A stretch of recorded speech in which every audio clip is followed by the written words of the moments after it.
Hey everybody, welcome back to the channel. Today we got some exciting news. Antonio Filosa has taken over the CEO position for Stellantis officially starting today. Now, Stellantis actually issued a statement this morning about 3 a.m. our time, over here in Eastern time I should say, and it was pretty interesting because it went through and said Antonio Filosa announces new leadership team on first day as CEO. So basically the statement goes through what the positions are. And if you go over to Mopar Insiders, I've dug a little deeper, and basically you can come over here and read all about it. But when you look at the positions, not only does it tell you who they are in that, but you can click on it and actually look at their actual LinkedIn profiles to kind of see their actual background. So I've done all that. And, the leadership changes are pretty interesting. The first thing we should say is Filosa is actually not only being the CEO, but he's keeping his current job as COO for North America. So Chief Operating Officer for North America, he's keeping that position. So there's going to be a huge focus, obviously, for the North American market, because not only is he just going to do that, but he's going to be the CEO of the company. That means he leads all the American brands like Chrysler, Dodge, Jeep, and Ram. Doesn't mean he's the CEO of those brands, because obviously like Tim Kuniskis and Christine Fuel and Bob Bordendorf and Matt McAleer will report to him directly, but he will be overall in charge of the North American market. So that means he will be the one dealing with tariffs, dealing with the UAW, the Unifor, all that stuff on top of his CEO job. And you got to remember too, is we did a whole thing about him actually what his pay is going to be. It's going to be significantly about $20 million less than what Carlos Tavares is. So Antonio is showing that, hey, he's been on a tour the last few weeks, going to different plants, whether it be Windsor, the Jefferson North plant. He's been going to Europe in the last week or so. He's been really showing that, hey, he wants to get down and dirty and figure out what is wrong with the company and fix things. So that's a good positive note for those of us who live in North America who are huge Mopar fans. Now, the other interesting part about it is, if you look at his leadership team, there are some changes. So obviously Doug Osterman, who is here actually from Michigan, he will continue being the CFO, and now he's overseeing mergers, acquisitions, and joint ventures. So basically, like that whole thing with Leapmotor and that, anything that has to do with a merger or some kind of acquisition, buying another company, or any kind of joint venture will go through Doug. So that's a huge change there. Jean-Philippe Imparno, he started out as, the Alfa Romeo CEO. He moved up to the COO of Enlarged Europe recently.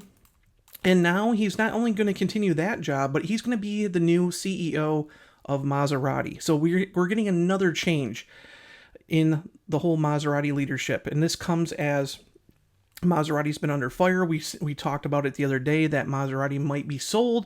However, Stellantis has come out since then and said, "Hey, it's not on the. We're not putting it on the pasture just yet. We're going to keep the brand and see what we can do with it."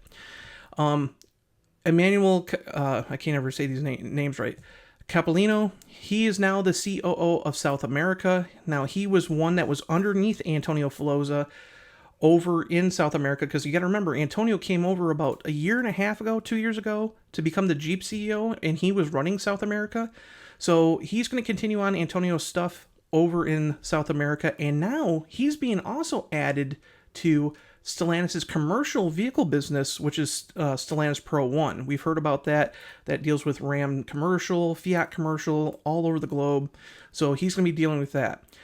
Philippe de Rovera, he's going to be basically in charge of the rest of the world markets. So basically China, Asia, all that stuff.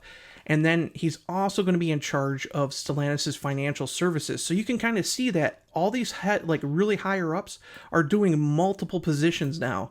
So Antonio's really cracking down on his team and keeping a very close knit of people. There is a new head of product planning, David Meili. Ned Kirk is going to continue on with product development and technology. And then we know about Sebastian. He's going to be the new head of quality. He took over for Antonio, who was actually given the position back in February. And again, because Antonio's moving up, he put this guy in charge of all the quality for the company. So this guy's going to be in charge of fixing all the issues that we've been having and dealing with, not only quality for the vehicles in the long term, but during manufacturing as well. Basically, there's going to be a new person for purchasing. The same person is, well, there's a couple people that are from the U.S. that are stepping into roles. Basically, we're the head of supply chain. Like if you look through these positions, they're pretty much either staying the same or people are picking up more job opportunities or more positions in the company. Ralph Gilles here, he is going to be head of all design now for Stellantis. And Olivier Francois, you might know him. He's right down here on the picture here. He's the Fiat CEO. He's also been for the past, I don't know, since 2011, 2010.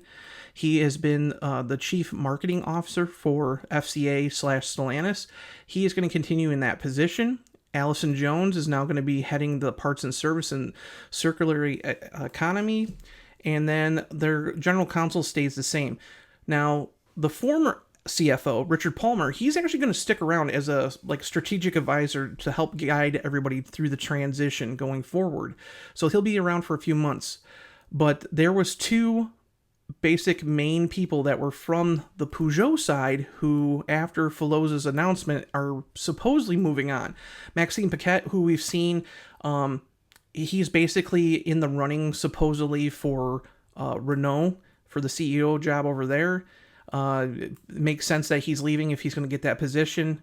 And, again, Antonio just wished him, the best of what comes out in the future. So, again, huge changes going forward. I mean, you see a lot of the same names, but again, Antonio's really cracked down on the people surrounding him. He's put a lot of trust in these people, and he's given them more positions to take on. And it's kind of like the same kind of formula that he and like Tim Kuniskis and Ralph Gilles and Olivier Francois did during the whole Sergio Marchionne reign over at FCA.